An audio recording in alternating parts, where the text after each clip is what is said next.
పరబ్రహ్మణే నమః. విశేషంగా సతతంగా ఆంజనేయ స్వామి ఎల్లవేళలా కూర్చున్నా, నిలబడ్డా, వేసిన ఎప్పటికీ గురునామస్మరణ చేస్తూనే ఉంటారు. అందుకు కాబట్టి ఎక్కడ భజన జరుగుతుంది, ఎక్కడ కీర్తన జరుగుతుంది, ఎక్కడ భగవన్ నామస్మరణ జరుగుతుంది, అక్కడ స్వామి పవనసుత ఆంజనేయుడు అందరికన్నా మొదలు వస్తాడు. తర్వాత అందరు పోయిన తర్వాత లాస్ట్కి పోతాడు.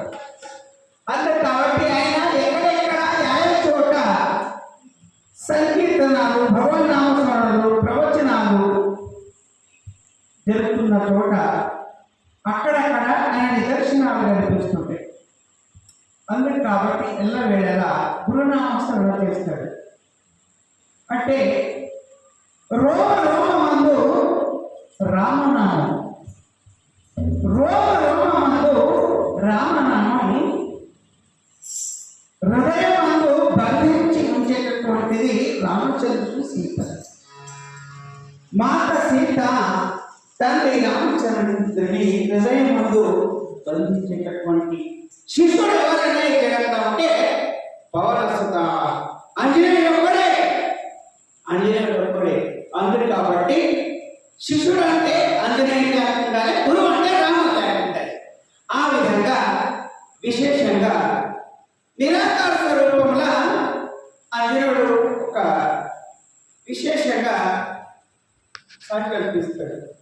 అయితే ఇప్పుడు సీత మనము ఇక్కడ ఉండవలసినటువంటి చోటు లేదు, మనము సాకార రూపంలో ఉండకూడదు, నిరాకార రూపంలో భావిస్తున్నారు భక్తులు కాబట్టి అని చెప్పి నిరాకార స్వస్వరూపాన్ని సూక్ష్మ రూపమున హృదయంలో నిదర్శనం అవుతుంది. అందుకు యాడున్నాడు రాముడు, యాడున్నాడు అంటే ఇంతకన్నా అంటున్నావు, నీలోన రోమ రోమములో ఉన్నాడా, మరి రామనామ అంటావంటే అప్పుడే తన హృదయంలో చీర్చి చెల్లించినాడు అన్నమాట.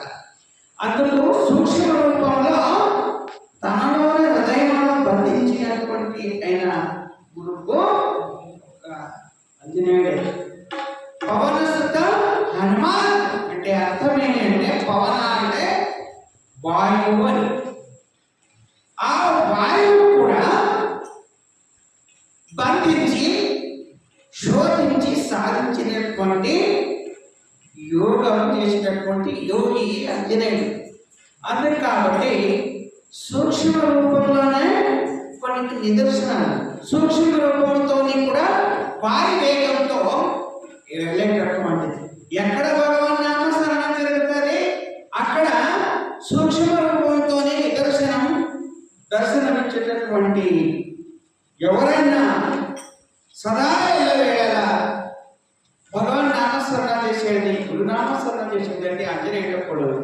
అటువంటి భక్తుడు రామభంటుడు అంటే, గురు భంటుడు అంటే అర్జునుడు. ఆంజనేయుడు చూసుకొని మనమంతా ఆ విధంగానే ఆయన మార్గదర్శనాన్ని నడుచుకుని ఆయననే నిదర్శనం.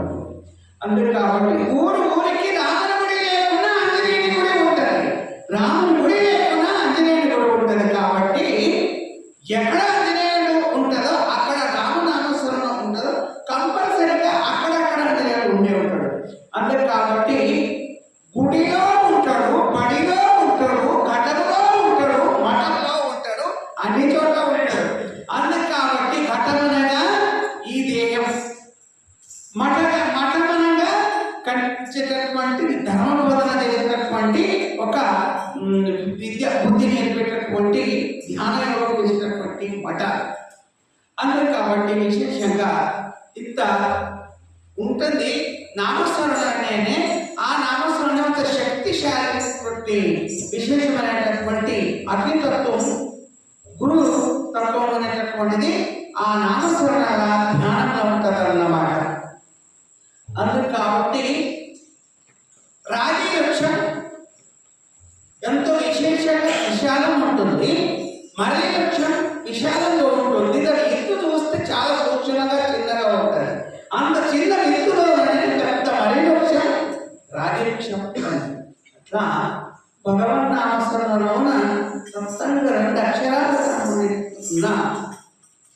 అందుకు కాబట్టి చాలా శక్తిశాలి అయినటువంటి మహామంత్రమని ఆంజనేయుడు లోకానికి చెప్పినటువంటి మహామంత్రం.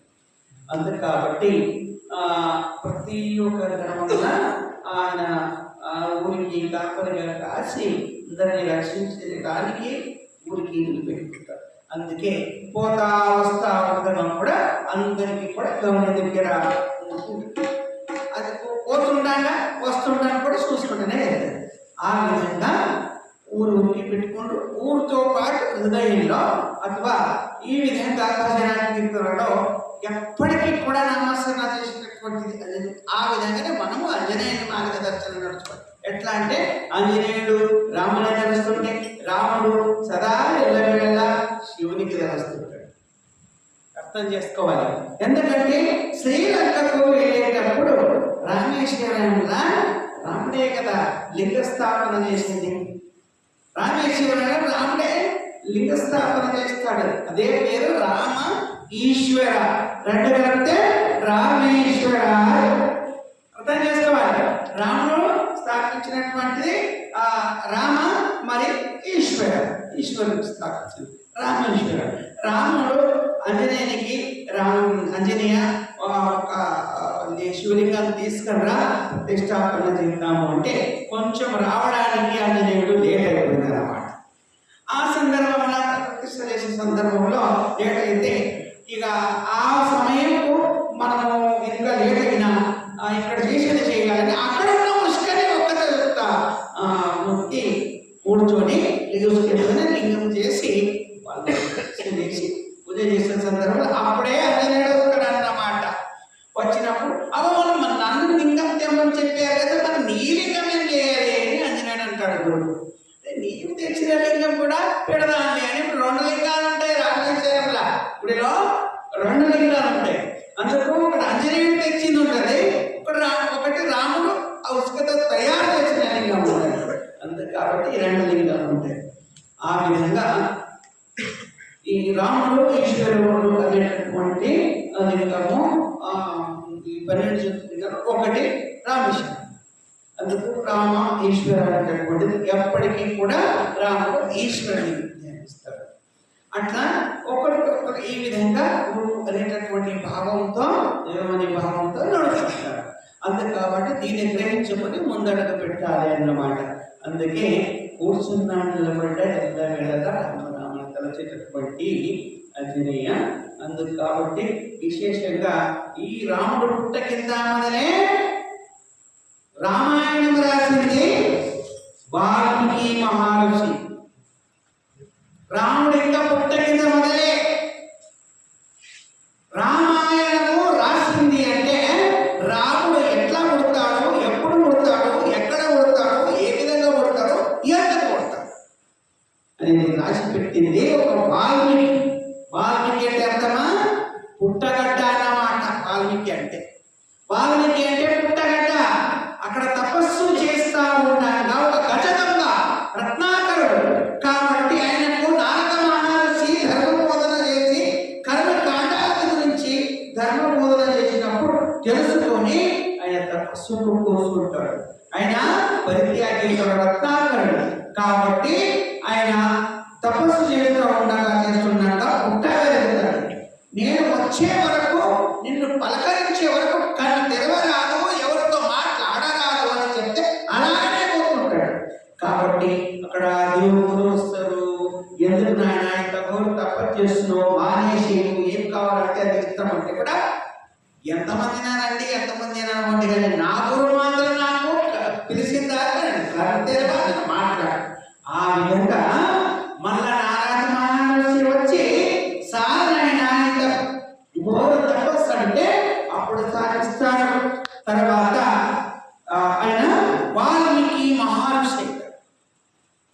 వాల్మీకి అంటే పుట్టగడ్డలో వచ్చి తపస్సు చేసిన పుట్టగడ్డలో ఆయన తపస్సు చేసి మళ్ళా పుట్ట అంతా దిగిపోయిన తర్వాత అందులో అప్పుడు ఋషి అవుతాడు.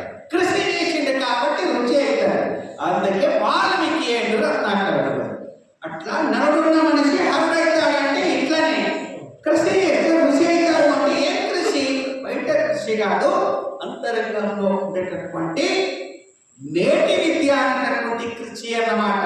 దైవీ విద్య అంటే యోగ రహస్యం, ధ్యానము, యోగము, తపస్సు. అందుకు కాబట్టి ఈ విధంగా తన జీవనం ముందు కాబోయేటటువంటి ధర్మ సంస్థాపన చేసేటటువంటి ఒక మహాపురుషుడు అవతరించబోతున్నాడు అనేటటువంటి నిదర్శనము వాల్మీకి మహర్షి. ఆయననే రచించినది రామాయణం చరిత్ర. ఆయన రచించిన తర్వాత రాముడు. ఈ మాట అర్థం చేసుకోవాలి. ఆయన పుట్టగిత మొదలై అన్ని గ్రహించగలిగింది. ఇప్పుడు దీనికి నిదర్శనం ఇంకొకటి ఉంటుంది. ఏమంటే ముందు ఎంత జరిగిపోయింది, ఇప్పుడు జరిగేది, ముందుకు జరగబోయేది కూడా రాసినవాడు వీరభద్రేంద్ర స్వామి లేదా. ఆ విధంగా ఇది కాలజ్ఞానం. కాలము అంటే నడిచేటటువంటిది అన్నమాట. కానీ అలాంటి జ్ఞానం, అలాంటి వాళ్ళు ముందుకు, అలాంటి జ్ఞానవంతులు ఉంటారు ముందు ముందుకు అనేటటువంటిది కాల, భవిష్యత్తు, వర్తమాన, భూత, భవిష్యత్ ఉండేటటువంటి దాన్ని కాల జ్ఞానం. అదేవిధంగా రామాయణం అనేటటువంటిది ఒక చరిత్ర, పురాణం. ముందుకు నడిచేటటువంటి వాళ్ళు ఈ విధంగా పుట్టబోతున్నారు, అవతార పురుషుడు అనేటటువంటి మాట నిదర్శనమైనందుకు రాసి పెట్టినటువంటిదే అది రామాయణము. అది ముందుకు రాముని యొక్క అవతారం అవుతుంది. అందుకు దీనికి ఒక నిదర్శనాలతో ముందుకు నడుస్తుంటది. అందుకు కాబట్టి ఇంత విశేషంగా ఒక మన వాల్మీకి మహర్షి, దాంతో పాటు ముందుకు రాముడు, ఇక దేవతలందరూ వస్తే ఒక సందర్భం విష్ణుమూర్తి అవతారంతో మన రాముడు వస్తాడు. ఇక శివుడు ఏం చేస్తాడంటే నేను ఒక అవతారంగా రావలేదు. అందుకు కాబట్టి 11వ అవతారము రుద్ర, మహావీర, హనుమ, ఆంజనేయుడు ఒక అవతారం ఎత్తాలి. ఈ విధంగా అందరూ ఒక పని చేయటము, ధర్మ సంస్థాపన ఒకరిని కాదు. అంటే ఈ విధంగా అమ్మ కూడా అడుగుతుంది, మరి మీరు విధంగా వెళ్తున్నారంటే నేను రాకూడదని ఏదో వస్తా అంటారు. ఎవరంటే పార్వతమ్మ. అంటే వద్దు, నేను అప్పుడే పోవాలి, ఒకడు వద్దనే కుదురుతుంది, ఒకడు ఏకాంతంగా ఉండి నేను తపస్సులో అంటే అట్లా కాదు, మీరు సరిగ్గా రాకుండా సరే కానీ మీకు అట్టుకోని ఒకటి నిదర్శనంగా వస్తా ఉంటుంది పార్వతమ్మ. అయితే ఎలా వస్తావో చెప్పు అంటే ఆంజనేయుడు ముందుకున్న ఆంజనేయుడు తోడుకుంటారు కదా, అది పార్వతమ్మనే, ఇంకెవరో కాదు. పార్వతమ్మ తోకుంటారు కదా, ఇంకా గంట కడతారు చూడు, అది పార్వతమ్మ. ఈయన రుద్రుడు అన్నమాట, రుద్ర మహావీర హనుమ. ఈ విధంగా గ్రహించాలి. అక్కడ లక్ష్మీమ్మ, సీతమ్మ అయితే విష్ణు రాముడు అవుతాడు. అట్లా నాగశేషుడు ఉంటాడు కదా, లక్ష్మణుడు అవుతాడు అన్నమాట. లక్ష్మణుడు నాగశేషుడు ఉంటాడు కదా, వైకుంఠంలో నాగశేషుడు అంటే సర్పం. అది ఏమైంది అంటే తమ్ముడు అవుతాడు లక్ష్మణుడు. విష్ణు ఏమైందని అంటే రాముడు అవుతాడు. ఇట్లా ఒక్కొక్క నిదర్శన రూపంతో ఈ జగత్తు కళ్యాణం చేసేటటువంటి అవతార పురుషులు అన్నమాట అని ఇంత విశేషంగా మన ఆంజనేయ స్వామి ఎప్పటికీ కూడా భగవన్నామస్మరణ చేసుకుంటూ, ధర్మ ప్రచారం చేసుకుంటూ ఊరికి అంతా సంచారం చేసినటువంటి నిదర్శనమే ఈ ఊరిలో గుడి. మన గుడి మొదలు ఏముంటుండే అంటే హర హర మహాదేవ్ అంటే ఖ్యాతి చేస్తుంది, శివునికే అర్థం చేస్తుంది. అవతార పురుషులు వచ్చిన కొద్ది వాళ్ళు తర్వాత రాముడైన తర్వాత కొన్ని దినం కృష్ణుడు వచ్చి రామ అవతారం ముగించింది కదా, కృష్ణుడు వస్తాడు. కృష్ణుడు వచ్చిన తర్వాత మొదలు హరే రామ రామ రామ హరే హరే, తర్వాత హరే కృష్ణ కృష్ణ కృష్ణ హరే హరే. ఇది ద్వాపరం. అందుకు కాబట్టి అన్నింటికి ఒకటి సంకల్పం వచ్చింది. రాముడే ఉన్నాక కృష్ణ కృష్ణ అంటావు, కృష్ణ రాము సమానంగా మరి అని ఒక డౌట్ వస్తుంది. అందుకే ఆ రాముడే రూపం చూపించినటువంటిదే కృష్ణుడు అన్నమాట. అందుకు ఈ నామస్మరణ చేసింది ఎవరన్నా అంటే ఆంజనేయుడే. హరే రామ అనేది అనే హరే కృష్ణ ఇది అన్నోళ్ళు ఎవరు అంటే ఆంజనేయుడు నిదర్శనం అని మీ అందరికీ కూడా భక్తి శ్రద్ధతోని మన శరణులైనటువంటి రాయకోడు గ్రామ సద్భక్తులు, ఆంజనేయ స్వామి భజన మండలి, మళ్ళా మన శరణులు, ఖర్చులు, శరణబంధువులు, హిందూ శరణబంధువులు అందరూ కూడా ఈరోజు జ్యోతి కార్యక్రమం ఫస్ట్ సాటర్డే కార్యక్రమంకు మనమంతా శరణబంధువులు, మళ్ళా శరణబంధువులు వీళ్ళందరినీ ఒక కార్యక్రమానికి అందరూ కూడి భక్తి శ్రద్ధ నిష్టతో వ్యక్తులు వచ్చి ఈ భక్తి శ్రద్ధ నిష్టతో భజన కార్యక్రమం చేసి చాలా చాలా చాలా సంతోషము. అంతే కాబట్టి చిన్నగా మనం పల్లెటూరులో పాడుకునేటటువంటి పాటలు మన సంతోషంగా రాముని తల్లి చేసినటువంటి పూజ. దశరథ మహారాజు మొక్కినటువంటి మొక్కు అందరు కాబట్టి ఎంతో విశేషంగా పూజించినటువంటి నోములు, దాని వలన ఆ ఒక్క అవతార పురుషుడు అవతరించినటువంటి విశేషమైనటువంటి నామస్మరణ అనమాట. రామ్ రామ్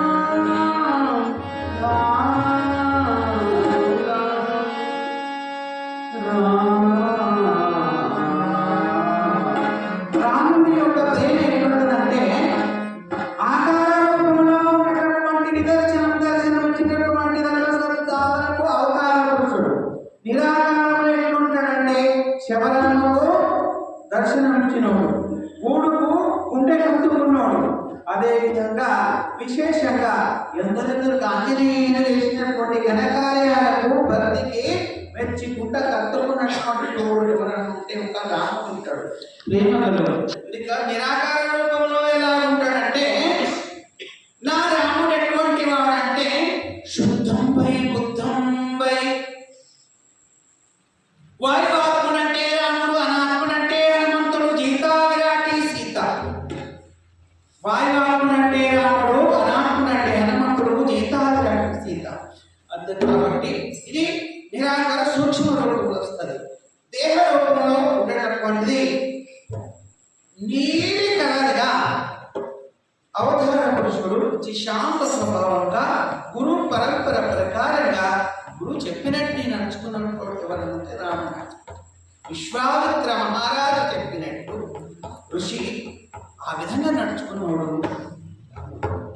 ఆ విధంగా నడుచుకుంటే ఈ ఒక ఊరే కాదు, మన మండలి కాదు, డిస్ట్రిక్ట్ అది కాదు, మన భారతదేశ ఈ జగత్తే పరిపావనమైనటువంటి ఈ ఒక మార్గదర్శనం ఆంజనేయ స్వామి చూపించినటువంటిది.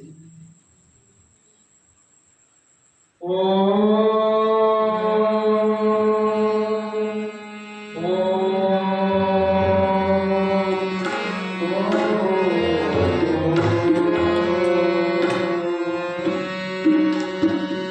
ఎంత పవిత్రమైనటువంటి నామం ఏంటంటే పరమపావనమైనటువంటి నామం. శుభం